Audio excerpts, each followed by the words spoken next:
Okay, ठीक है एकता जी, we just did the प्रार्थना, तो अब शुरू करें। Sure, thank you. तो पिछले चैप्टर में, चैप्टर 16 जो था, उसमें हमने देखा था दैवी और आसुरी संपत्ति, कि मतलब दैवी गुण जो सुर, जिसे क्या कहते हैं कि सुर, उनके क्या गुण होते हैं, और जो असुर प्रकृति जिसे हम कहते हैं, उसका क्या गुण होता है। तो basically it is about the quality, it is about the chemistry of the person itself, कि उनके क्या गुण है, उस हिसाब से सुर या असुर, दैवी या आसुरी प्रकृति निश्चित होती है। It is not so much about a race. तो वो एक हमने देखा था। एंड आसुरी प्रकृति में यही है एसेंशियली कि प्रवृत्ति और निवृत्ति, इसमें फर्क नहीं समझ आता। बेसिकली विवेक बुद्धि में, एनालिटिकल बुद्धि में प्रॉब्लम है कि करना क्या है और छोड़ना क्या है। ये उल्टा जब हो जाता है तो वो आसुरी गुण में आ जाता है। जब अहंकार बहुत बढ़ जाता है कि बस ये जो सब कुछ हुआ है वो केवल मेरे ही कारण हुआ है, मेरे के सिवाय कुछ नहीं, तो मैं चाहता हूं वो सब मैं कर सकता हूँ, ये टेंडेंसीज जो है वो सारी आसुरिक गुण में आती है। And of course the other wises that we typically speak about. अब इस चैप्टर में वी टेक दिस आसुरी, जो हमने एक तो सत्व रजस तमस की बात करी थी पिछले चैप्टर्स में, और ये आसुरी दैवी संपदा, उसको एक लेवल और आगे ले जाते हैं। तो इसमें अर्जुन एक बहुत ही इंटरेस्टिंग प्रश्न पूछता है, जैसे वो हर इसमें इंटरेस्टिंग क्वेश्चंस पूछ रहा है, इसमें भी वो पूछता है कि एक्चुअली चैप्टर 16 का जो एंड है 16 का, उसमें कृष्ण कहते हैं कि जो आसुरी है वो स्क्रिप्चर्स को नहीं मानते, वो लोग अपने हिसाब से अपने मर्जी के मालिक हैं,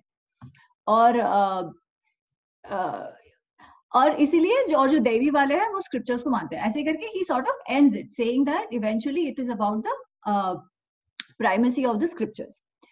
तो अर्जुन अभी इस चैप्टर में एक बहुत ही इंटरेस्टिंग प्रश्न पूछता है। हाँ, वो कहता है कि ऐसे लोग हो जो शायद स्क्रिप्चर्स को या तो जानते नहीं हो या फिर उनको एग्जैक्ट पता ना हो, पर इसके बावजूद वो लोग जो भी कर रहे हैं, काम कर रहे हैं, वो एकदम श्रद्धा से कर रहे हैं। तो फिर उनका क्या वो सात्विक होगा, क्या वो राजसिक होगा, या वो तामसिक होगा?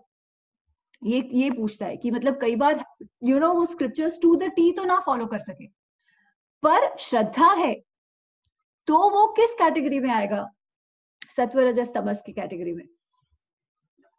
सो Krishna says something interesting, which is shloka number 2, दूसरा श्लोक, चैप्टर 17। श्री भगवान उवाच त्रिविधा भवति श्रद्धा देहिनां सा स्वभावजा सात्विकी राजसी चैव तामसी चेति ताम शृणु। त्रिविधा भवति श्रद्धा देहिनां सा स्वभावजा, श्रद्धा जो है वो भी 3 प्रकार की है। It is not one thing कि अच्छा श्रद्धा मतलब अच्छा, ऐसा नहीं। श्रद्धा भी 3 प्रकार की है, सात्विकी, राजसी और तामसी। And then he says, then he will go on to define कि किस किस्म की ये अलग अलग श्रद्धा है। सो चैप्टर 3 ही से श्लोक 3 ही सेज सत्वानुरूप सर्वस्य श्रद्धा भवति भारत श्रद्धामय अयम पुरुषो यो यत् श्रद्धा स एव स। वो कहते हैं हर एक मनुष्य की श्रद्धा, हर एक मनुष्य की प्रकृति के हिसाब से श्रद्धा होती है।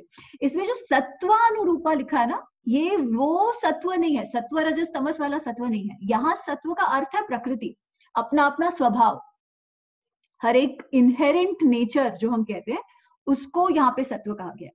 सो सत्वानुरूपा सर्वस्य श्रद्धा भवति भारत, अपने अपने इनहेरेंट नेचर के हिसाब से मनुष्य की श्रद्धा होती है, और श्रद्धा से ही पुरुष कैसा है, उसके अंदर का ये सत्व और श्रद्धा कैसा है, वही वो पुरुष को डिफाइन करता है। श्रद्धा के हिसाब से पुरुष डिफाइन होता है। वो पता है, हमने वो एक टॉक करा था, यद भावम तद भवति, जैसा भाव है वैसा मनुष्य होता है, वैसा वो उसका मन होता है। तो यहाँ भाव मतलब वही, जैसी जिसकी श्रद्धा, वही यहाँ पर उसका अर्थ है। फिर he goes on to explain कि भाई श्रद्धा किस किस प्रकार की है। तो यहाँ पे वो श्रद्धा को basically believing in a certain concept of इधर गॉड, या आप कहो या यक्षगण कहो या डेटीज कहो या प्रेत भूत गण कहो, वो उस तरीके से थोड़ा कह रहे हैं। बट हम वो भी देखते हैं और उसका फिर आगे जो गुणार्थ वो बता रहे हैं वो भी हम देखते हैं। सो जो श्लोक नंबर 4, यजन्ते सात्विका देवान यक्ष रक्षांसी राजसा प्रेतान भूत गणांश्चै अन्ये यजन्ते तामसा जनाः। वो कहते हैं श्रद्धा जो मतलब बिलीफ है, belief in the divine concept, वो भी अलग अलग प्रकार का है। कुछ कुछ लोग हैं वो एक्चुअली जो देव, जो हम ब्रह्म की बात करते हैं, देव रूप जो है उसको मानते हैं, उसको भजते हैं। फिर जो कुछ और है वो यक्ष को मानते हैं। यक्ष मतलब क्या, यक्ष और डेटीज मतलब जैसे टेक्निकली कहा जाए तो it will be more like Indra, Kuber, ये वो जो हमको कुछ मटेरियल गेन्स देते हैं, है ना, कि हम जो यज्ञ करते हैं, अगर इंद्र को यज्ञ करेंगे तो it is with a certain gain in mind, Kuber को करेंगे तो it is with the intention of wanting more luxuries.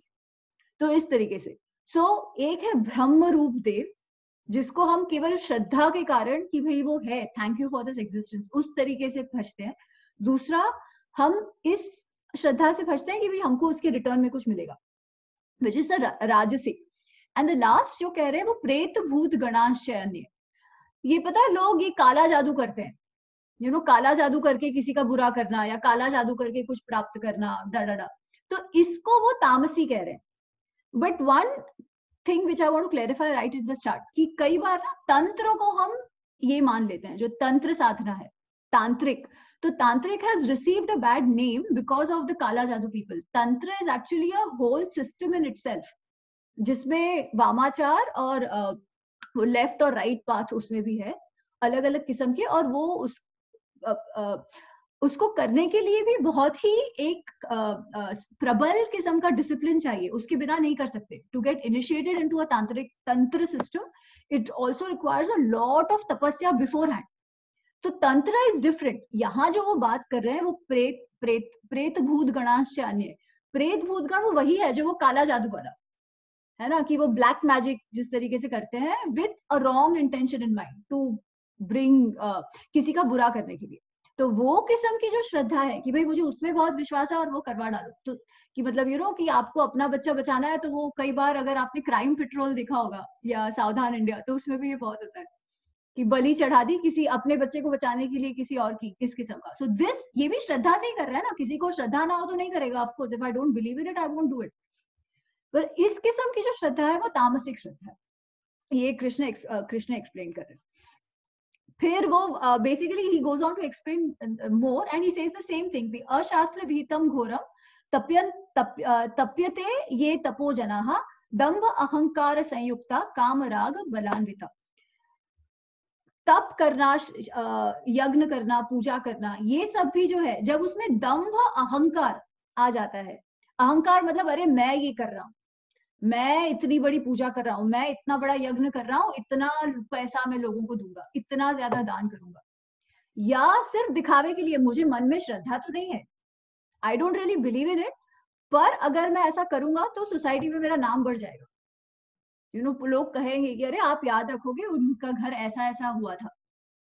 तो दंभ और अहंकार, इस सबसे इस किस्म की कोई भी एक्शंस है, essentially that is the bottom line, तो वो सात्विक नहीं है, या तो वो राजसिक है या तो वो तामसिक है। सो एसेंशियली हमने जो पिछले इसमें भी देखा था, it all boils down to our intentions. Activity तो सेम की सेम है, वही एक्टिविटी ने को किस इंटेंशन से हम कर रहे हैं, दैट डिफाइंस कि वो सात्विक है, राजसिक है, तामसिक है, and that will eventually define कि हमारा आध्यात्मिक ग्रोथ कैसा होता है उन सब एक्टिविटीज के कारण। ठीक है, so then going forward Krishna talks about different kinds of food. So he says, shlok number 7, aharastu api sarvasya trividho bhavati priyah यज्ञ तपः तथा दानम तेषाम भेदम इमम शृणु। वो कहते हैं केवल श्रद्धा नहीं, ये जो 3 प्रकार है, सात्विक, राजसिक और तामसिक, ये किन किन चीजों में, जो आप आहार, जो आप खाना खाते हो, उसमें भी सात्विक, राजसिक, तामसिक है। आप जो यज्ञ करते हो, आप जो तपस्या करते हो, आप जो दान देते हो, वो सब में सात्विक, राजसिक, तामसिक आता है।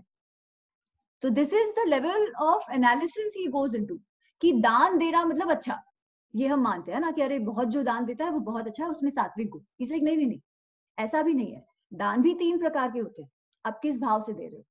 तपस्या भी 3 प्रकार की होती है, आप किस प्रकार से कर रहे हो, क्यों कर रहे हो, किस इंटेंशन से कर रहे हो। And then he goes on to define.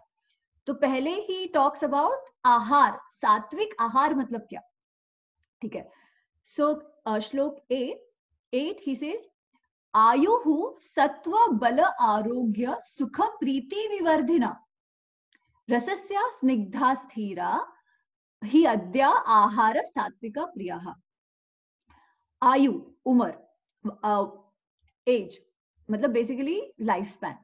आयु सत्व जो पॉजिटिव प्रकृति है, ज्ञान टाइप जो क्यूरियोसिटी जगाता है। सत्व बल जो बल बढ़ाता है, आरोग्य बढ़ाता है, हेल्दी बनाता है और मन को प्रसन्न करता है। ये सारे जो भी उस प्रकार का खाना है वो सात्विक खाना है, जिसमें रस है, रस्या स्निग्धा, जिसमें रस है, जिसका टेक्सचर अच्छा है, रफ टेक्सचर नहीं है, सॉफ्ट अच्छा टेक्सचर है जो मन को अच्छा लगे, जिसमें बहुत सारा रस है। जैसे फ्रूट्स आप देखो, फ्रूट्स में भर भर के रस होता है। तो इस किस्म का घी, दूध, इस सबको सात्विक आहार में माना जाता है। और जो स्टेबल है, हाँ, जो मतलब जिस जिस which is not active ingredient, जिसमें मतलब बेसिकली जो स्टेबलाइज हो गया, ठीक है। तो ये सारी जो चीजें हैं वो सात्विक इसमें आती है।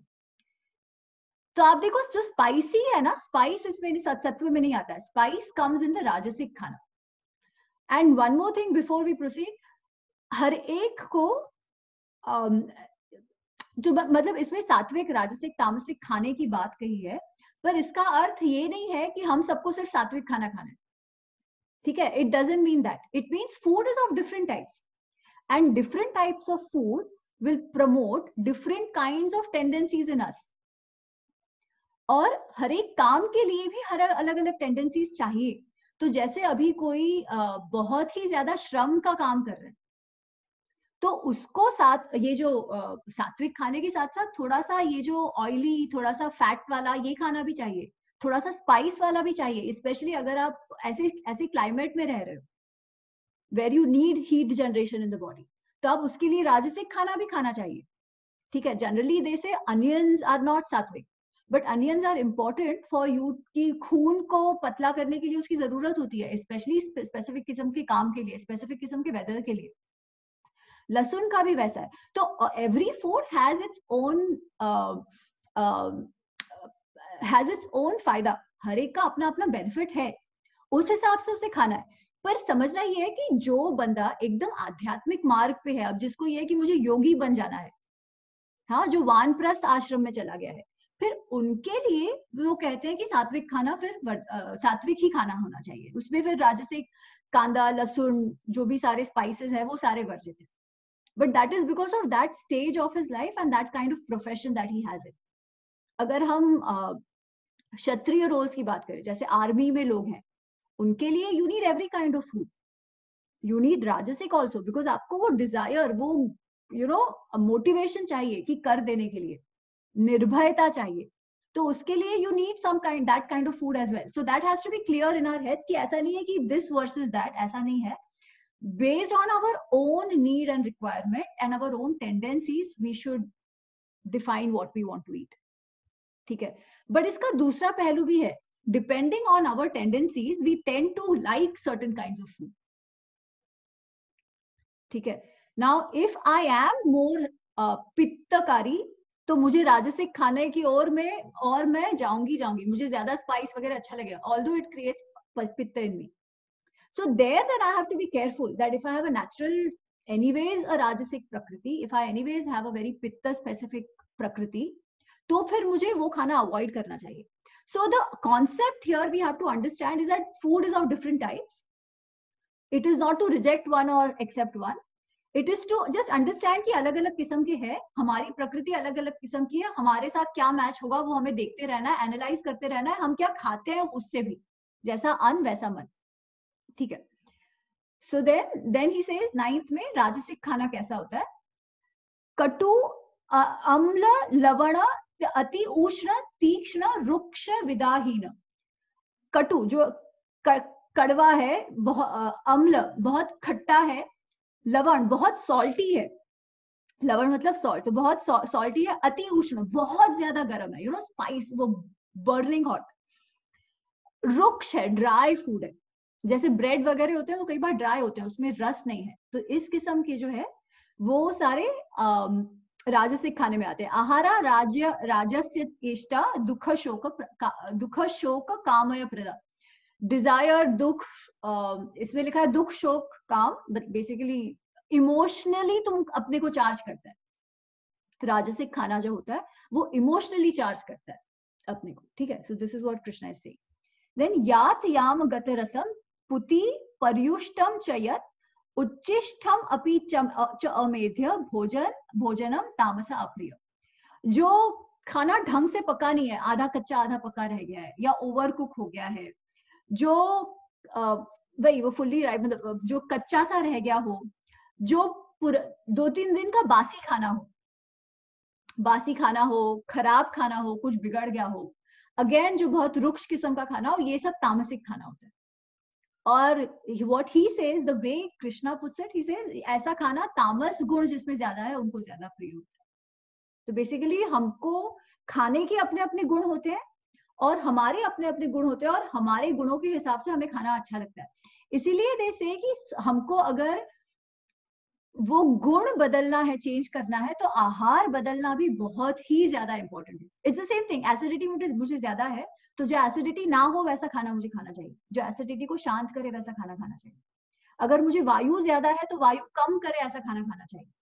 पर उसके पहले मुझे पता होना चाहिए कि कौन सा खाना क्या प्रकृति है और मेरी खुद की क्या प्रकृति है, ठीक है। सो देन तो ये खाने का हो गया। So then he talks about yajna, then he talks about daan. So ये सब, सो यज्ञ में भी he says the same thing कि जो उस प्रकार से यज्ञ पूजा विधि करते हैं कि कोई फल नहीं है, they do it because it should be done, they do it because it's told in the scriptures कि ऐसा करना चाहिए। एक गृहस्थ है उसको यज्ञ करना चाहिए। वो फायर तब ऐसे था कि हर गृहस्थ के घर में वो अग्नि जलती होनी चाहिए थी, गृहस्थ अग्नि जो होती है वो जलती होनी चाहिए थी, उसको you have to keep feeding, you do yagya for it. So to do that without expecting anything कि अरे मुझे ऐसा मिल जाए वैसा मिल जाए, करने के लिए करना because it should be done, it is the right thing to do, वो किस्म का जो भाव से यज्ञ भी करते हैं, that is sattvic. Something expecting in return, that is rajasic. And those done with wrong intentions कि किसी और का बुरा हो, उस किस्म से जो किया जाता है, बहुत ही ज्यादा अहंकार से किया जाता है, दैट इज तामसिक। फिर और वही दंभ वाला है, हिपोक्रेसी वाला, दैट इज ऑल राजसिक तामसिक। देन तप की बात करते हैं वो कि तपस्या हम जो कहते हैं, है ना, तपस्या हमारे मन में बिकॉज ऑफ टीवी और वो सब क्या हो गया है कि वन में जाके वो झाड़ के नीचे बैठे हैं या ऐसे कर रहे हैं वैसे कर रहे हैं, उसको तपस्या कहते हैं। तो Krishna explains it, he said कि तप जो है वो अलग अलग किस्म के हैं, and he gives examples of tapasya मतलब क्या। Very briefly put, tapasya is discipline of body, discipline of mind, discipline of speech. ये तपस्या है according to Krishna. And in general जो तपाता है, तपाता मतलब वो that which puts us through fire, that which disciplines us internally, physically, mentally, so that हमारी विवेक बुद्धि जगती है and we do what should be done, not what we like to do. Okay, so that is the concept of tapasya. Then he says, which we are 14th श्लोक पे जाएंगे हम। देव द्विज गुरु प्राज्ञ पूजनम शौचम आर्जवम ब्रह्मचर्यम अहिंसा च शारीरम तप उच्यते। फिजिकल तपस्या मतलब क्या, तपस्या of the body. He says पूजन ऑफ हु, भगवान। जो द्विज पुरुष हैं, जो इंटेलिजेंट लोग हैं, उनके साथ सत्संग, हमारे जो गुरु हैं जहां से विजडम हमें मिलता है, तो ट्राइंग कि भाई उनसे हम कुछ सीखे, उनका रेवरेंस करें, उनको रिस्पेक्ट करें, that is a part of शारीरिक तपस्या, डिसिप्लिन। शौचम, क्लीनलीनेस, हमेशा स्वच्छ रहो। आर्जवम, straightforwardness, no gaming, no bitching around of people, ऐसा कुछ नहीं, कि स्ट्रेट फॉरवर्डनेस। ब्रह्मचर्य, अहिंसा। ब्रह्मचर्य, नाउ ब्रह्मचर्य इज एन इंटरेस्टिंग वन। ब्रह्मचर्य का अर्थ अगर हम टिपिकली समझे ना, तो जैसे अच्छा, can anybody tell me what is brahmacharya the way we understand it typically? Celibacy. हाँ, correct. So celibacy is understood as brahmacharya, but it is only one aspect of it. ठीक है. ब्रह्मचर्य, ब्रह्मणः चरति, जिसका मन ब्रह्म में रचा हुआ है, जो मन से केवल ब्रह्म में कॉन्सेंट्रेट करता है, दैट इज ब्रह्मचर्य. इसीलिए जब स्टूडेंट टाइम होता है तो स्टूडेंट को ब्रह्मचारी बोलते हैं. जब तक वो लोग गुरुकुल में पढ़ते होते हैं वो सबको ब्रह्मचारी बोलते हैं, क्योंकि वो लोग का मन जो है बेसिकली पढ़ाई में लगा हुआ है. सो फुल्ली डिसिप्लिन्ड है, पढ़ाई में मन लगा हुआ है, that is a brahmacharya phase. And brahmacharya is discipline which is abstinence from sex. But what is to be understood is, उसका मतलब क्या, जो गृहस्थ आश्रम में है सारे, क्या वो लोग ब्रह्मचारी नहीं हो सकते? देन क्लियरली दैट तपस्या is already gone, right? But that is not the concept. The concept is not abstinence from sex.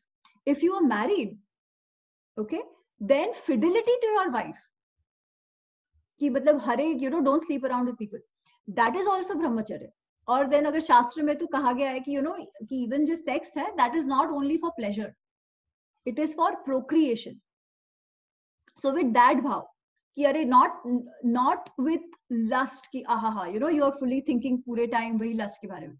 उसके beyond, sex is a need, sex is required for the society, so we do not condone sex. हम उसे पाप नहीं मानते, ठीक है? जैसे there are some concepts जिसमें कहते हैं कि because you are born through sex you are doomed and you need क्या कहते हैं कि you need somebody else who is not born through sex to pull you out of it, to take you to liberation, to take you to heaven. हमारे में वो concept नहीं है. हमारे में it is accepted कि भाई बच्चा होगा कैसे, सोसाइटी चलेगी कैसे, इसीलिए गृहस्थ आश्रम इज इंपॉर्टेंट, इसीलिए sex is also important. But like everything else, अति सर्वत्र वर्ज्यते. It has the potential to, विवेक बुद्धि को भ्रष्ट करने का पोटेंशियल लस्ट में है, इसलिए लस्ट से बचो. That is what it is said. So in a married couple, sex is not forbidden. So as long as somebody does it, is loyal, अपने spouses को loyal है, and within the prescribed day they are involving in the grahastha ashram, that is also a part of brahmacharya. That is also a part of discipline, है ना? We are not sleeping around with anybody around. That requires discipline. Free hand हो तो कोई कुछ भी कर सकता है. So that is also brahmacharya. So this is what I want to clarify कि it is not only celibacy. Basically that is understood as abstinence from sex. तो ऐसा नहीं है, क्योंकि आप देखो हमारे जो ऋषिगण थे, इवन व्यास मुनि की वाइफ थी, इवन याज्ञवल्क्य की वाइफ के 2 वाइफ थे, है ना? उनको बच्चे भी होते थे. So how was that? It was not a divine conception. It was a proper physical conceiving.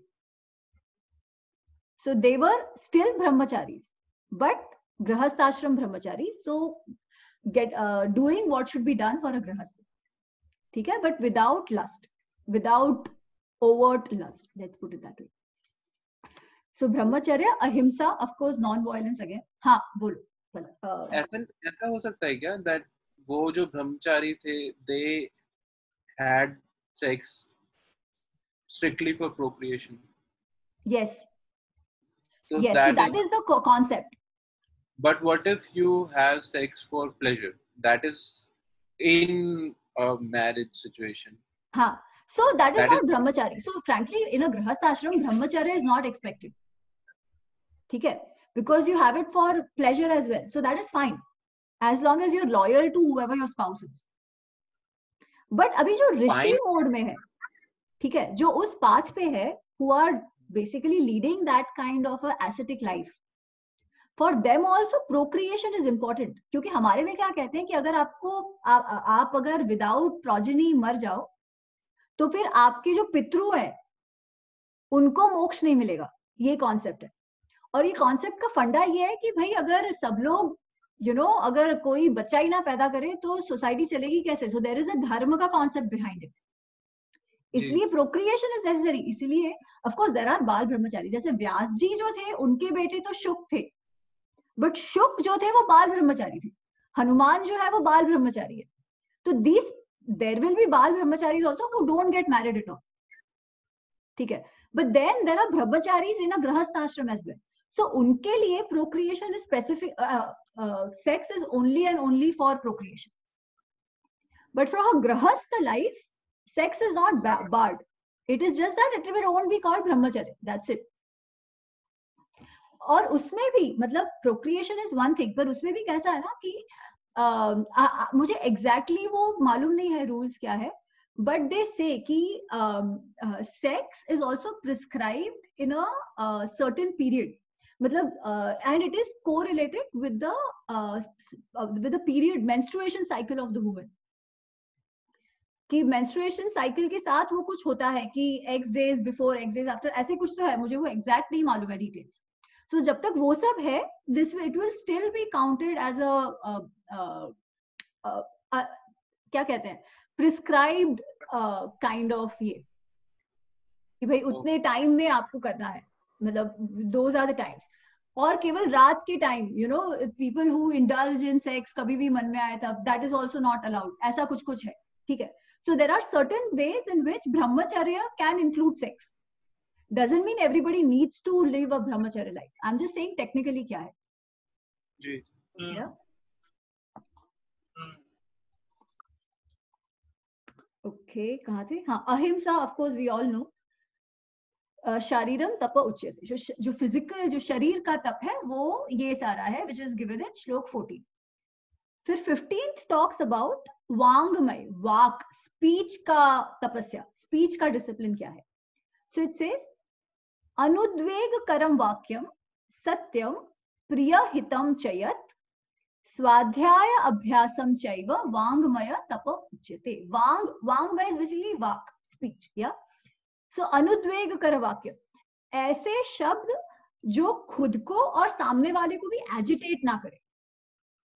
देखो शब्द है ना, words are very very potent. कई बार हमको विप से कम मार पड़ती है जितना लोगों के शब्दों से मार पड़ती है. They hurt like nothing else, है ना. सो कृष्णा इज सेइंग कि आपके जो वाक्य है वो अनुद्वेग कर होने चाहिए, एजिटेट करने वाले नहीं होने चाहिए. किसी सामने वाले पर्सन में वो क्रोध उत्पन्न करे या स्वयं में क्रोध उत्पन्न करे, ऐसे नहीं होने चाहिए, ठीक है. अनुद्वेग कर, ये ऐसे होने चाहिए. सत्य, ऑफ कोर्स ट्रूथ, बट सत्य और प्रिय, कि सत्य हो, पसंद आए ऐसे भी हो, ठीक है. जो ऐसा सत्य है जो हर्ट करने वाला है, वो अगर कई बार अवॉइड हो सके, so you might as well avoid it. वो है ना सत्यम ब्रूयात प्रियम ब्रूयात, वो वाला. बट दे ऑल्सो से कि असत्य तो फिर भी मत बोलो,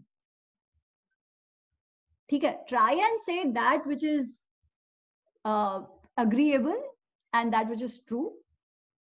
Do not say even satya which is very not agreeable probably, but asatya to फिर भी मत बोलो, ठीक है. Now this is an ideal situation. कई बार you also have to say the truth. You cannot escape the truth. So that is my take. Yeah, that is what I believe. So वो जो सत्यम ब्रूयात प्रियम ब्रूयात वाला है, वो वाला कि भाई उसमें सत्य है वो अप्रिय हो तो नहीं बोलो. I don't think it applies in all situations. I think उसके लिए हमें हमारी विवेक बुद्धि यूज करके देखना पड़ेगा कि you know किसी किसी situations में it is harmless, so you might as well not say it. किसी किसी situations में it cannot become a trend that you know you don't talk because it's not agreeable. If it is true, it has to be somehow said anyways. Maybe you change the way it is said. अनुद्वेग कर होना चाहिए, इस तरीके से कहा जा सकता है. सत्य हो भले हर्ट करे, बट फिर आप वो इसको किस कसम से बोल रहे हो. Your style, your tone can also help in conveying the truth. या फिर स्वाध्याय अभ्यास, वही जो पढ़ाई वढ़ाई, all that is walk, speech का डिसिप्लिन. देन मनः प्रसाद सौम्यत्वम मौनम आत्म विनिग्रह भाव संशुद्धिर इति एतत् तपो मानस उच्यते. मन की शांति, मन प्रसाद, the pleasantness of mind, the cheerfulness of mind, सौम्य, सॉफ्टनेस, मौनम, शांतता. जब कई बार कुछ ना बोलो, ना मुंह से कुछ बोलो और मन में विचारों को भी शमन हो जाने दो, शांत हो जाने दो. Atmavinigraha, atmavinigraha is control of mind, कि भाई you know as we say going back to the same thing, don't be a slave to your amygdala. मन को तो बहुत कुछ चाहिए, उस बुद्धि से उसके जो रेंज है उसको पकड़ के रखो। That is the discipline of mind. या सो एक्चुअली बहुत सारी ये चीजें हमने पहले कवर करी है, अभी इस और नेक्स्ट चैप्टर में ही is basically summing up on this. So controlling of mind is मानस का भाव संशुद्धि, क्लियरिंग योर इमोशंस, कि बहुत किसी के लिए मतलब हमको हर किसी के लिए बहुत बुरा फील हो रहा, ठीक है, अच्छा अब हमको किसी के लिए बुरा फील हो रहा हो, वो सामने वाले बंदे को तो जितना परेशान करता है उससे ज्यादा हमको करता है, ठीक है, क्योंकि वो भाव तो हमारे अंदर है। अगर यू नो दे से वो फॉरगिव कर दो लोगों को, हम कई बार फॉरगिव नहीं कर सकते, फॉरगिव नहीं कर सकते, पर फिर भी उसका असर तो हम पर हो रहा है ना, उस बंदे को या बंदी को तो जो हो ना हो वो अलग चीज है, but it is hurting us because those negative emotions keep coming back to us. So what do we do about it? So isme Krishna is saying very simply, he says bhava samshuddhi, but योग में there is a way to do it. योग में वो क्या कहते हैं कि आपको अगर एक किस्म का बुरा फील आ रहा हो ना, कि भाई किसी पे आपको बहुत गुस्सा आ रहा हो कि मुझे उसने ऐसे कर दिया, मुझे उसने वैसे कर दिया, so try to substitute or force yourself to think about something positive. क्योंकि कैसे होता है ना, हर बार हमको उस मोमेंट में अगर बुरा लग रहा है तो हमको बुरा लगता है, बट वो कंटिन्यूअस नहीं होता है. There are some good memories associated with that as well. Maybe not with that person, maybe something good came out of it. There will always be something good that has come out of it. Can we substitute that negative emotion with a positive emotion as consciously क्या हम वो change कर सकते हैं? प्रत्यक वो योग का term मैं भूल गई उसके लिए, कि you feel bad about somebody. अगर मेरा किसी के साथ सपोज मेरा भाई के साथ झगड़ा हुआ है, मुझे इस मोमेंट में तो बहुत गुस्सा आ रहा है कि उसने मुझे ऐसे किया वैसे किया वैसे किया, I am very agitated, but then I also know ना कि भाई अभी उसने ऐसे कहा है, there might be you know कारण ये होगा कि भाई कुछ वो किसी स्ट्रेस में होगा, काम का कुछ स्ट्रेस होगा, ये होगा वो होगा, व्हाटएवर, उसका इंटेंशन तो ऐसा नहीं है. So can you try and bring out the positive side of that same incident और of that same person, and then your emotions will change. As soon as your memories change, as soon as your memories change, the emotion will change, because emotion और memory connected होता है. Emotion उस instant के साथ connected होता है. आप सोच कर consciously जब कोई और memory लाते हो तो वो emotion भी अपने आप बदल जाएगा, ठीक है. So why are we add करूं? हाँ ऋचा जी, sorry. इसको जब हम लोग शुद्ध अद्वैत रूप में देखते हैं ना, तो वहां पे बात आ जाती है, जब हर्ट की बात आती है, हम ये जो फॉरगिविंग वाला पूरा हिसाब किताब चलता है, वो बोलते हैं कि हर्ट कौन हो रहा है, फिर वहां जाओ. जेन में एक सेइंग है, to nail you need a wall. तो अगर आपके ऊपर नेलिंग हो रही है, somebody is able to hurt you, you need to check where the wall is, and that wall is your wall of ego. So जहां ego जो है वो खत्म होने लगता है, आप सरेंडर मोड में जाने लगते हो, फिर वहां हर्ट वर्ड का कहानी आता ही नहीं है. It just does not arise. So that is what then Upanishad will talk of. They will say ki you figure out why, who is being hurt, where is this ego that's standing, and dissolve that. Beautiful, very very true, very very true. कई बार मतलब forgiving की बात करते ही नहीं है. Forgiving is a very Western concept. It's a very very Western concept. क्योंकि वहां पे जैसे आप भी बोल रहे थे ना कि ये कॉन्सेप्ट ये कि when you have come through procreation you are already doomed. तो हम sin हैं ही, हमारी पैदाइश ही sin है, इसलिए forgiving का ही पूरा हिसाब किताब चलता है. And you have all the setup to acknowledge what all I have done, etc etc. But east में आएंगे तो वो simply ये बोलेंगे कि ये forgive का कहानी कहाँ से शुरू होता है. Why the hell are you being hurt? Who is this who is being hurt? Why can't you look at that? Where is this other? क्योंकि हम तो otherness को ही पूरा खत्म करते हैं ना. There is no wall of otherness. Me and you are the same. So if you and me are the same, then who can hurt whom? Where is this entire question of being hurt? That's how East deals with it. मैं कुछ कहूँ यहाँ पे, मुझे लगता है कभी कभी ईगो जरूरी भी होता है, even if you are hurt sometimes, to come out of that situation. थोड़ा सा गुस्सा आना, थोड़ा सा बुरा लगना, और उस चीजों से बाहर, it helps you to motivate to come out of that situation. So sometimes when people say कि ego निकालना चाहिए, I firmly believe over last few years कि थोड़ा सा ego होना चाहिए. That should really shake you up. What is right for you, what is not right for you. I mean, this is just my experience. This is, thank you Shilpa for bringing this. This is very very true. Yeah.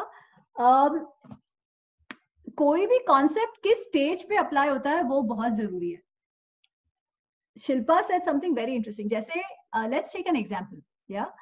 अगर somebody has had a breakup, ठीक है, if somebody has had a breakup and you want to move on, so moving on becomes much easier if you hate that person, at least for a time being.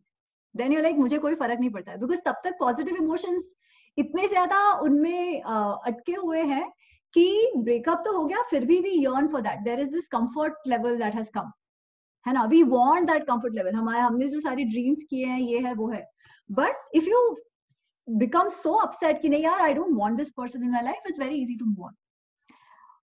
So yes, this is very very true that you need that sometimes. However, ati sarvatra varjyate. When it starts impacting you as a person, that's where we have to be careful. So hatred to the level कि हाँ ठीक है, this didn't work out, गुस्सा आ गया, whatever, move on. Maybe you know हमारा जो मिलना करना था, that time is over and you move on is one thing. But अगर आपको वो feeling इतनी ज्यादा जकड़ लेती है कि you are like नहीं, I want vengeance, I want revenge, मैं तो ऐसे कर दूंगी, मैं तो वैसे कर दूंगा, हाँ, या फिर मुझे उठते बैठते सोते जागते कुछ समझ ही नहीं रहा है, I am falling into depression because my anger has then become self pity कि अरे मेरे साथ ही ऐसा क्यों हुआ. वो ये सारे जो emotions है ना, negative emotions, ये domino effect होता है उनका. So one thing leads to another, leads to another, leads to another. Yeah. So I think you have brought up a very beautiful point कि कौन सी चीज कहाँ applicable है, ये बड़ा important चीज है. तो जो मैं कह रही हूँ वो उपनिषद जो है वो साधक के लिए है. तो जो साधक है उसको तो देखना पड़ेगा अहंकार कहाँ बैठा हुआ है जो कि आहत हो रहा है.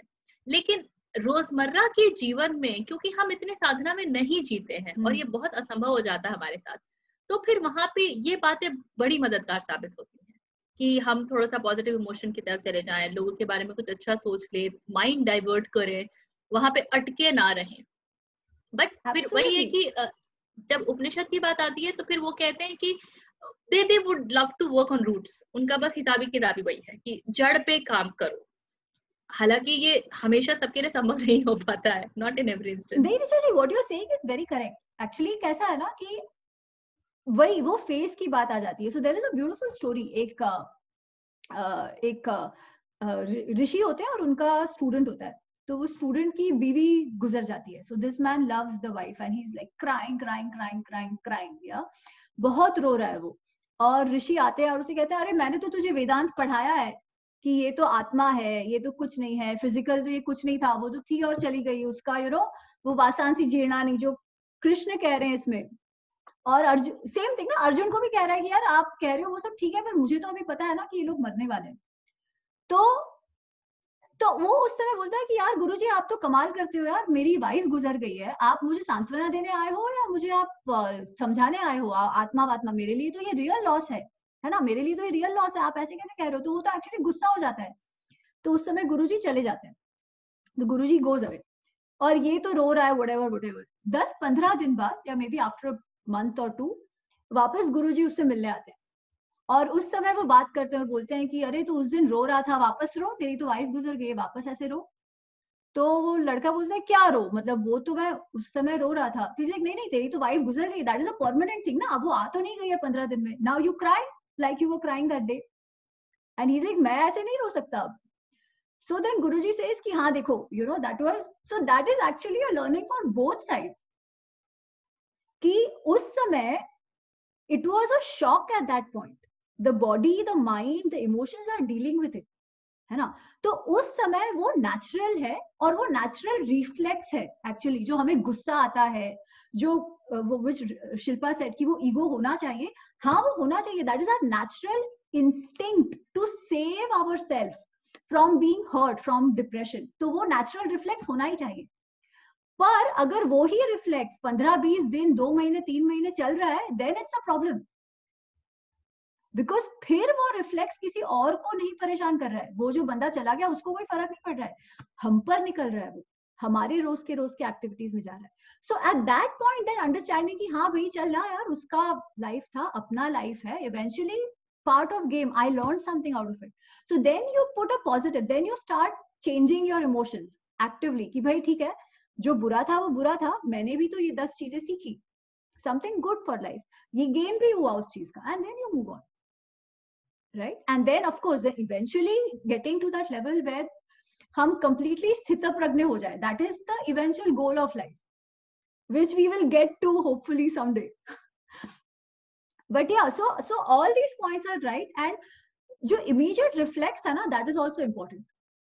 That is our क्या वही जो flight and fight system है, which is important to save, to protect ourselves as well.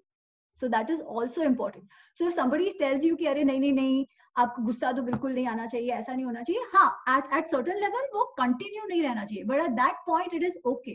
It is completely okay to feel that way, and we have to allow ourselves to feel that as well. In fact, जब कोई साधना में एकदम उच्च कोटि पहुंचता है ना, तो मेडिटेशन में भी they say you feel all those emotions. The deeper you feel all the emotions, the better your आध्यात्मिक growth will be. बिकॉज आप जब अपने आप को समझोगे, आपके हर एक इमोशंस को जब डेप्थ से समझोगे, तो आप सामने वाले के इमोशंस को भी समझ पाओगे.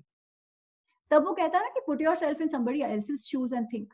तो जब आपको अपना हर एक इमोशन, उसके फिजिकल इम्पैक्ट, मेंटल इम्पैक्ट के साथ समझ आएगा, तो आप दूसरे वाले के साथ भी ज्यादा ढंग से रिलेट कर पाओगे.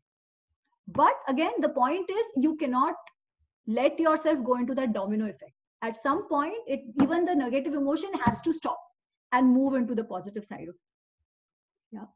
So that is the bhav samshuddhi part. And that is basically the discipline of mind.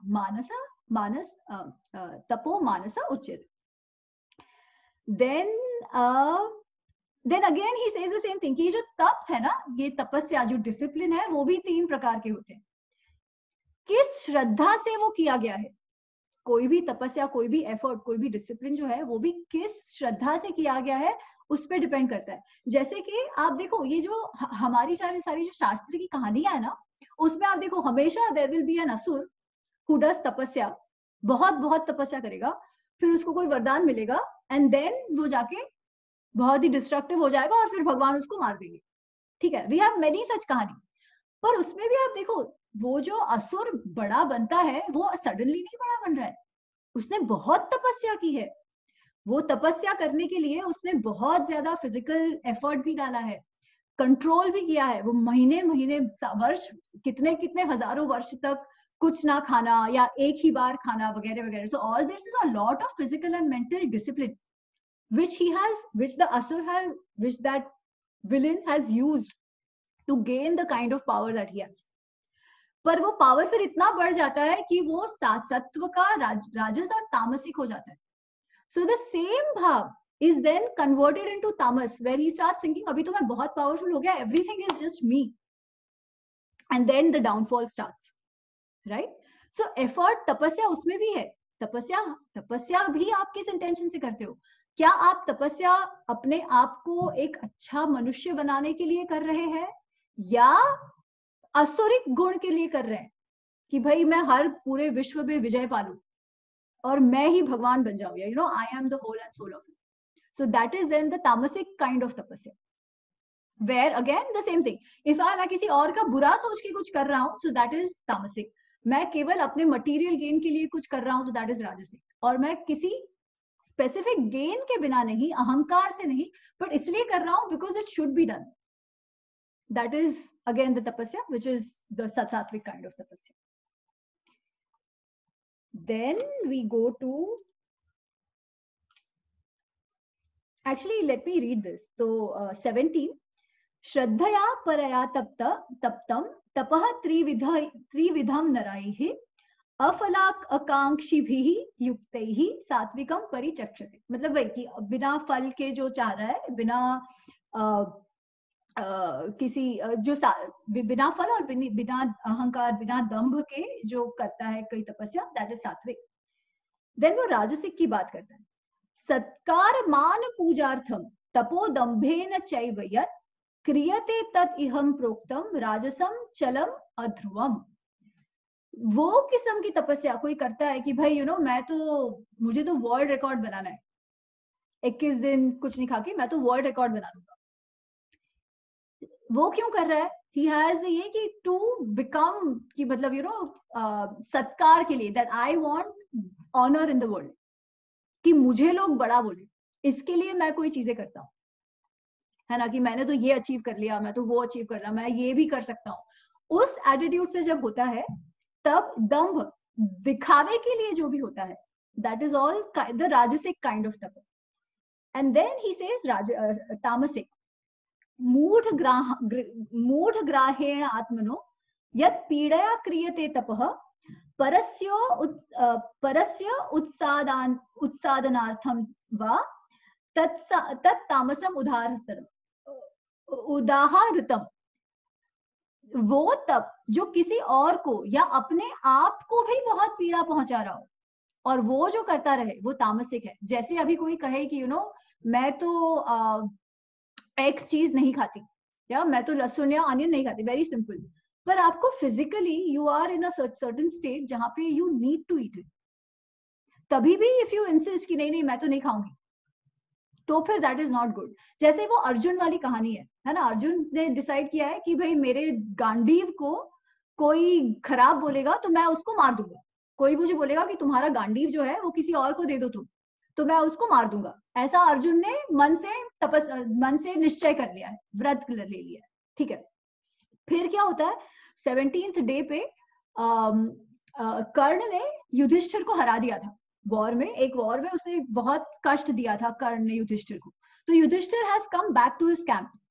तो अर्जुन देखने आता है कि भाई कहाँ गए युधिष्ठिर, कहाँ गए. तो वो कैंप में आता है. तो युधिष्ठिर को लगता है कि अर्जुन ने कर्ण को मार दिया, इसीलिए वो आ रहा है. ठीक है, and he is in a lot of pain Yudhishthir. तो अर्जुन कहता है नहीं मैं तो केवल आपको देखने आया हूँ, मैंने तो कर्ण को भी फेस ऑफ भी नहीं किया है, वो तो अभी बाकी है, मैं तो केवल आपको देखने आया था. तो Yudhishthir becomes very angry. He is like, अरे भीम को तुम अकेले छोड़ के ऐसे कैंप में मेरे को देखने आ गए, अभी तो लड़ाई का टाइम है और तुम वो छोड़ के ये हो गए, तुम तो नपुंसक हो. ठीक है, ही सेज तुम तो नपुंसक हो, तुमसे तो अच्छे है कि तुम ये जो गांडीव है वो किसी और को दे दो तो वो लड़ाई करे, तू तो डर गया है कर्ण से. सो ऐसा युधिष्ठिर बोलते हैं. ठीक है, अच्छा आप गांडीव किसी और को दे दो, ऐसा बोल दिया. ठीक है, तो अब अर्जुन क्या करे, अर्जुन बोलता है अब तो मुझे मारना पड़ेगा. सो ही टेक्स हिज स्वॉर्ड आउट, वो अपनी तलवार निकालता है और जाता है युधिष्ठिर को मारने. तो कृष्ण बोलता है तेरा दिमाग खराब है, क्या कर रहा है तू. ठीक है, ही लिटरली सेज हे मूड, क्या मूड जैसा कर रहा है तू, आर यू मैड, क्या कर रहा है तू. तो बोलते हैं देखो मेरी तो ऐसी तपस्या है, मैंने तो ऐसा व्रत ले रखा है, मेरी ऐसी प्रतिज्ञा है कि मेरे को जो मेरे गांडीव किसी को देने को बोलेगा उसको तो मुझे मारना पड़ेगा. अब मैं क्या करूं, अब क्षत्रिय के लिए तो उसका तपस्या है व्रत मेंटेन करना. तो कृष्ण कहते हैं तू मूढ़ है, तूने कभी बचपन में ऐसी बिना सोचे समझे एक प्रतिज्ञा कर ली और अब उस प्रतिज्ञा को सत्य करने के लिए तू ऐसा करने वाला है, अपने भाई को मारने वाला है. तू सोच तो सही कि कब प्रतिज्ञा रखो और कब ना रखो. एक तो तुझे ऐसा प्रतिज्ञा ही नहीं करना चाहिए था सोचे समझे बिना. Did you know what the consequences of this could be. And now what is more important, वो तपस्या को पकड़ के रखना या योर भाई की जिंदगी. उसने ऐसा कुछ तो तेरा बुरा तो कुछ नहीं किया है, तो तू सोच तो सही. तो इस किस्म का बर्ताव इज ऑल्सो तामसिक, जहां पे आप तपस्या कर लो फिर कुछ भी हो जाए, मैं तो भाई ऐसा ही, आई विल तो only do this because I have decided to do this. फिर कुछ भी हो जाए, फिर लोगों का बुरा भला हो, अपना खुद का बुरा भला हो, वी स्टिक टू इट. ऐसा conviction is also not good.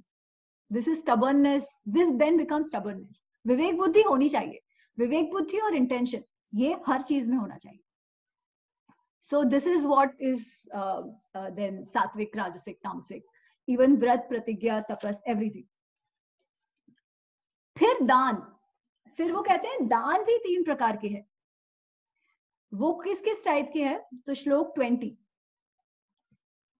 दातव्यमति यद दानम दीयते अनुपकारिणे देशे काले च पात्रे च तद दानम सात्विकम संस्मृतम। मैं तीनों पढ़ लेती हूँ। 21, यत्तु प्रत्युपकारार्थम फलम उद्दिश्य वा पुनः दीयते च परिक्लिष्टम तद दानम राजसम स्मृतम।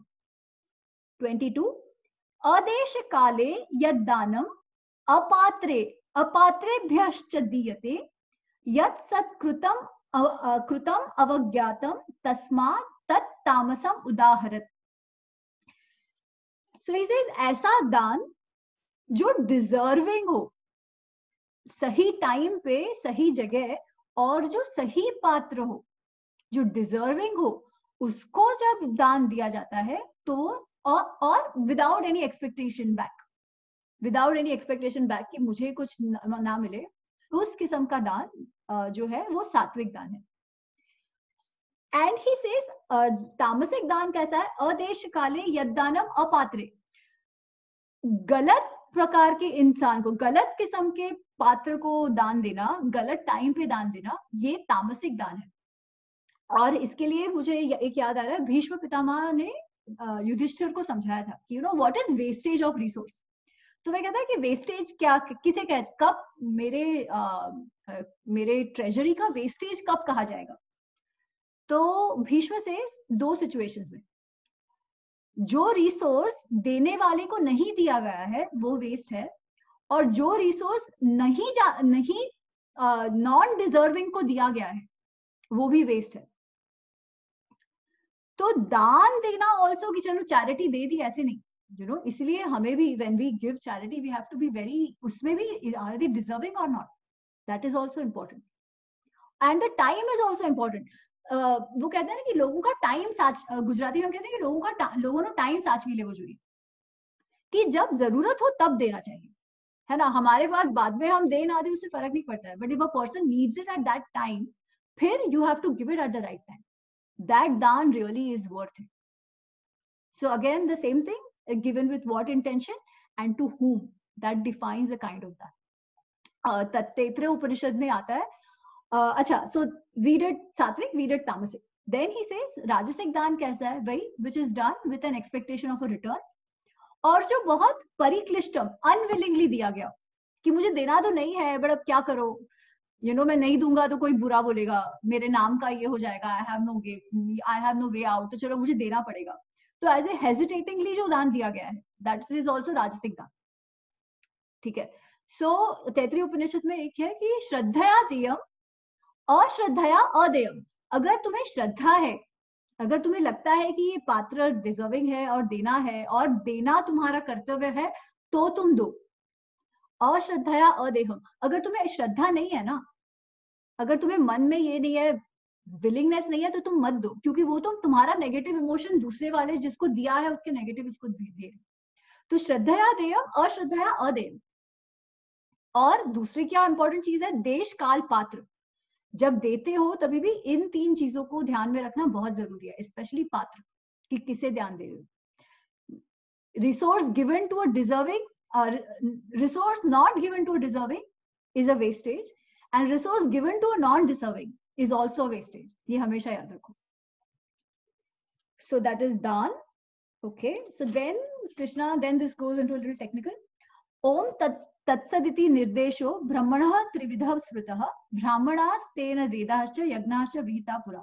तो बेसिकली इसे कि हर एक चीज जब भी देते हो ना तो वो ओम तत्सत के भाव से दो। ठीक है। ओम मतलब क्या? ओम इज द नाद ब्रह्म, जो भगवान का जो क्या कहते हैं कि द इंडिकेशन ऑफ ब्रह्म तत्व इज ओम। ऐसे हम मानते हैं कि जो डिविनिटी का इंडिकेटिंग तत्व है, इंडिकेटर है, दैट इज ओम। सो जब देते हो तो इस भाव से दो कि ब्रह्म के लिए दे रहे हो, जो भी कुछ कर रहे हो वो ब्रह्म के लिए कर रहे हो। ठीक है।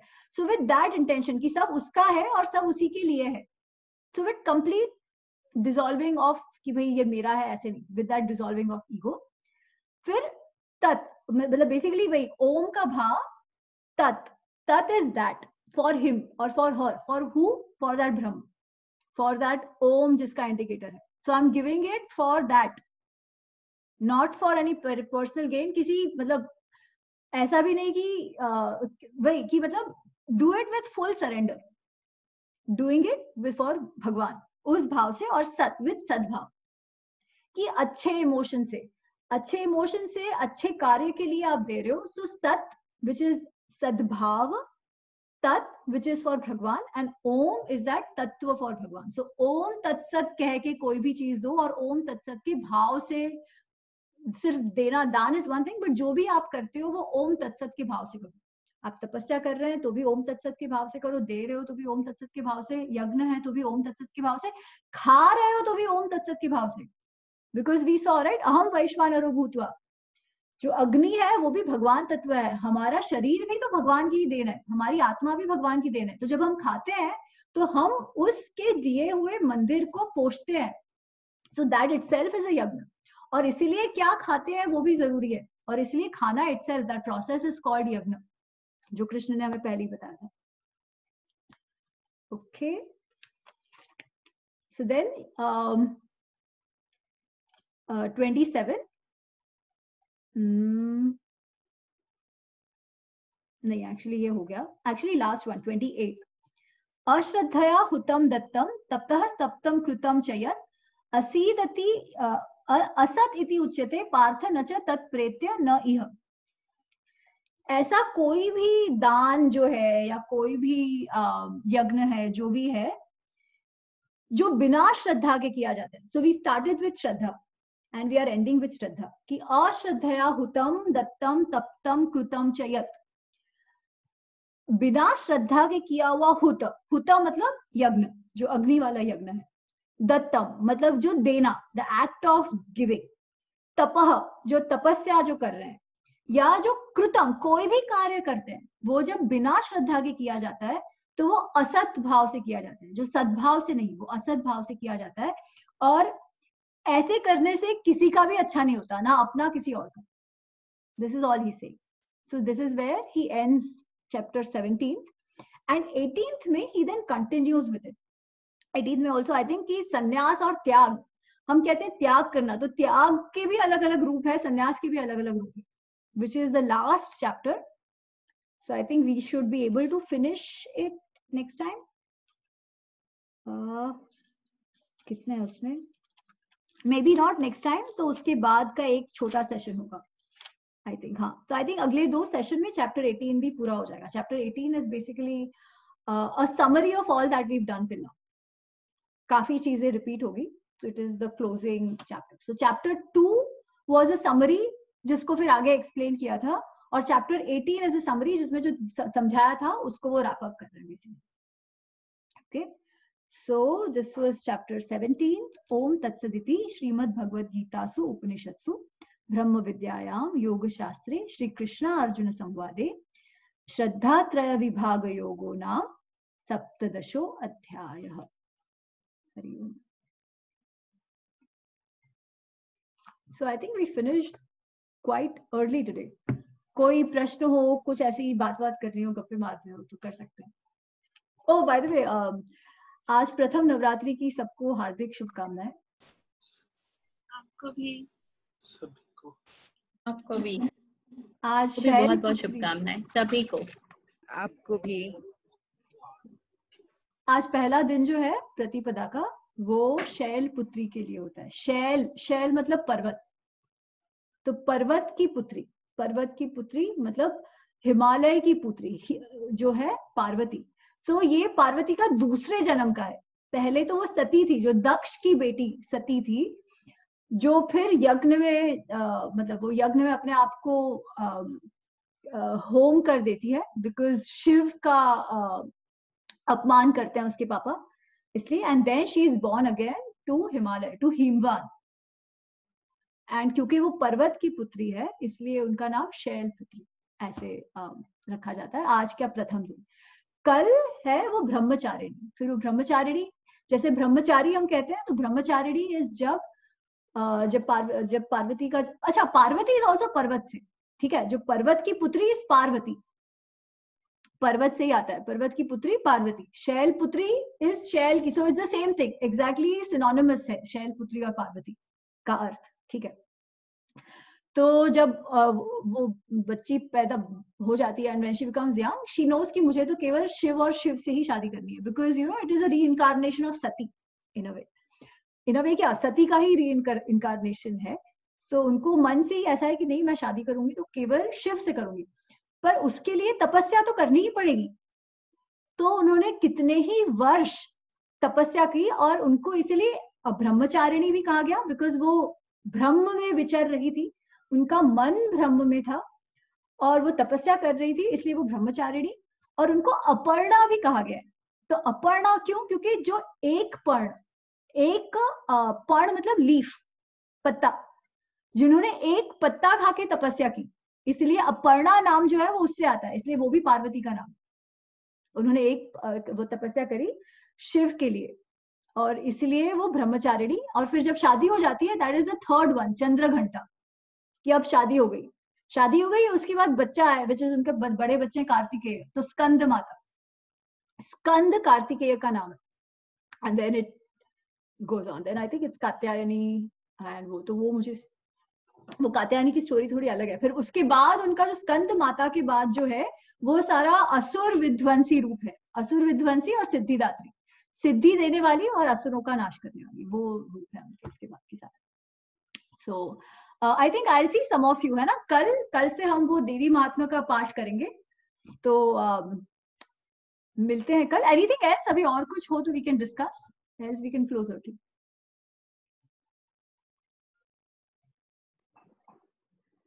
ईशा फाउंडेशन में हम लोग ये देते हैं साउंड ऑफरिंग। मैंने I think I talked about it, वो खाना में जो वो तो है। I am a part of sounds of Isha actually. इसमें they have their own team, जो कि जितने भी चैंटिंग वगैरह होते हैं ना, तो दे डू। तो दिल्ली में जो सेंटर है इनका, उसका जो दर्शन प्रोसेस होता है उसमें we participate to offer either nirgun भजन और गुरु भजन. So one of the part of the entire process also is the Purnima celebration. So that happens every month. और उसमें भैरवी भजन बहुत गाए जाते हैं. अच्छा, तो एक भैरवी भजन है जो मैं आप लोग को सुनाना चाहूंगी. प्लीज. मुझे बहुत पसंद है. My daughter is already singing. अच्छा, चलो साथ आकर गाओ.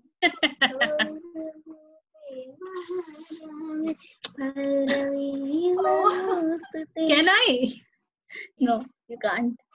साथ साथ गाओ, है ना? साथ साथ गाओगी? एक किसी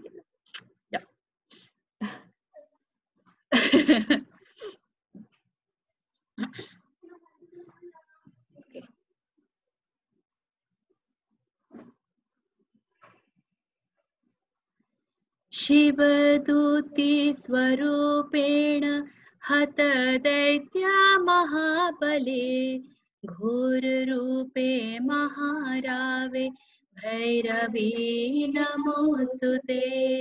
शिवदूती स्वरूपेण हत दैत्य महाबले घोर रूपे महारावे भैरवी नमोस्तुते. लक्ष्मी लज्जे महाविद्ये श्रद्धे पुष्टि स्वधे ध्रुवे. लक्ष्मी लज्जे महाविद्ये श्रद्धे पुष्टि स्वधे ध्रुवे. महारात्रि महाविद्ये भैरवी नमोस्तुते.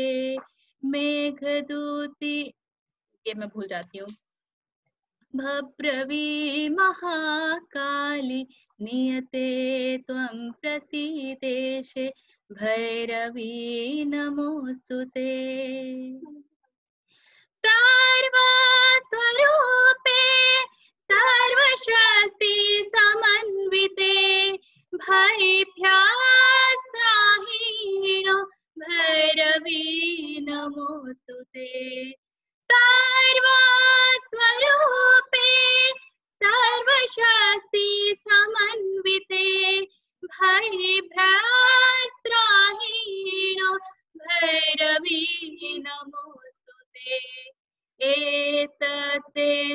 मुखं सौम्यं नयनत्रयभूषितं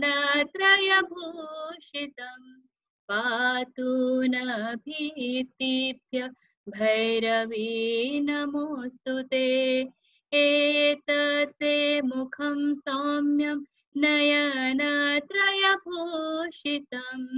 पातु न भीतिभ्य भैरवी नमोस्तुते शिवदूती स्वरूपेण हतदैत्या महाबले घोररूपे महारावे भैरवी नमोस्तुते भैरवी नमोस्तुते भैरवी नमोस्तुते भैरवी नमोस्तुते भैरवी नमोस्तुते। वाव वाव, आज मतलब नवरात्रि का दिन एटलीस्ट मेरे लिए तो अभी बस शुरुआत हो रही है, तो एकदम अच्छी शुरुआत होगी। Thank you so much. बहुत आनंद आता है गाने में सारे भैरवी भजन। तो हर पूर्णिमा के दिन आप जाते हो, तो आप तो सब साथ गाते हो ऐसा? मैं नहीं जाती हूँ हर पूर्णिमा के दिन। इनकी पुरानी टीम भी है जो काफी सक्रिय रहती है। अभी तो लॉकडाउन की वजह से गैदरिंग ही नहीं हो रही है, बट क्योंकि बहुत समय लगता है, वो सुबह से बुलाते हैं, एकदम इम्पेक्केबल प्रैक्टिस और इम्पेक्केबल परफॉर्मेंस चाहिए होती है, क्योंकि वो 1 घंटे जो लोग आते हैं पूर्णिमा, उनका टाइम है 6:30 to 7:30, एकदम साइलेंस, और वो इतना खूबसूरत वातावरण होता है, इतना सरेंडर्ड वाला पीसफुल सा सिचुएशन होता है। तो जब मौका मिलता है, जब अवेलेबिलिटी होती है तो जाते हैं। Wow wow, super. अभी क्या टाइम है वहां पे? यहाँ पे अभी बज रहा है, कितने बज रहे हैं? वहां जितना हांगकांग में है ना, उससे एग्जैक्टली 12 घंटे, 7:45 सुबह के। अच्छा। तो हम लोग कल से देवी महात्मा का अल्टरनेट डेज ये करने वाले हैं, बेसिकली जैसे अभी कर रहे हैं वैसे ही, more of a story narration. Oh, देखा मैंने ग्रुप में उसको, फिर वही मैंने ज्वाइन नहीं किया, ये देखकर कि मैं देखती हूँ मेरा टाइम कैसा रहता है। हाँ नहीं, वो एक्चुअली थोड़ा सा, और वीकडेज है ना, तो वही थोड़ा सा है। हाँ, तो अगर मैं कोशिश करूंगी। हाँ ठीक है, मिलते हैं। तो I think I see some of you already tomorrow, तो फिर कल मिलते हैं। और नहीं तो हमारा गीता तो अगले सैटरडे है ही, I think next Saturday and the one after, and then I think we will be done with this. चलो, राम राम, मिलते हैं। ओह सॉरी, प्रार्थना रह गई, कोई याद भी नहीं करा रहा। सिद्धांत है करते अभी प्रार्थना कर लेते। वो रुका ही था, कब प्रार्थना चालू हो जाए। तो आपको याद कराना चाहिए था, मैं तो मेरे दिमाग से निकल गया। ओम पूर्णमद पूर्णमिदं पूर्णात् पूर्णमुदच्यते पूर्णस्य पूर्णमादाय पूर्णमेवावशिष्यते। ओम शांति शांति शांति। We'll chant one Om together. Deep inhale, and as we exhale, we'll chant an Om.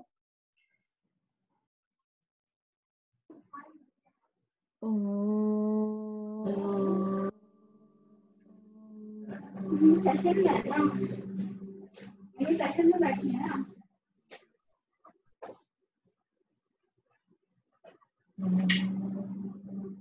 Rub your hands together. आँख, नाक, कान, गले पर घुमा दीजिए and slowly open. Okay. Thank you, Siddhant. Thank you. Bye-bye. Thank you. Bye. Thank you, Amiji, and thank you, Palak, for accommodating this time today. Thank you so much. No worries at all. Bye. Thank you.